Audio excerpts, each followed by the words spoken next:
C'est officiel, le Français Thomas Pesquet, un astronaute de l'Agence spatiale européenne, partira pour une mission de longue durée à bord de l'ISS, la Station spatiale internationale, en 2016. À ce titre, il travaillera très probablement en liaison avec le CADMOS, un centre du CNES, l'Agence spatiale française située à Toulouse et qui gère certaines des expériences qui sont à bord de la station.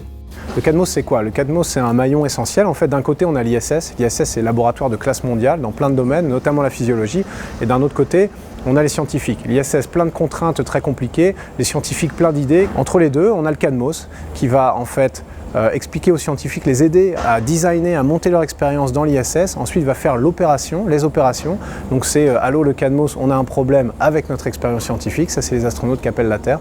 Et ensuite, après l'expérience scientifique, va dépouiller les résultats et va participer à tout ça. Ça fait 20 ans que ça dure avec les premières missions franco-russes et j'espère que ça va durer encore au moins 20 ans parce que moi, j'aimerais bien leur parler depuis l'espace. Interviewé à la Cité de l'Espace devant une maquette taille réelle du rover martien Curiosity, Thomas Pesquet nous parle de la future exploration habitée de la planète rouge. Ouais, Mars c'est une destination qui parle énormément. Pourquoi? Parce qu'on est, moi j'ai à cœur de penser qu'on est tous un peu des explorateurs. Je reconnais ça dans mes collègues. En fait, c'est des gens qui sont allés, même s'ils sont scientifiques, ils sont allés sur des brise-glaces au pôle sud, ils sont travaillés sur des plateformes pétrolières, et des gens qui sont pilotes, qui ont essayé de pousser un peu les limites et tout ça.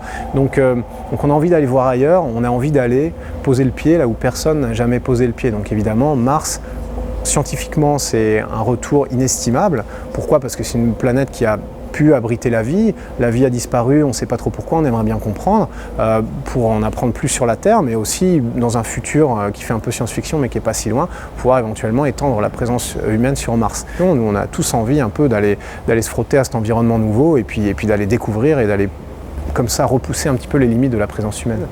C'est impressionnant quand même, hein, quand je me sens tout petit à côté de ça.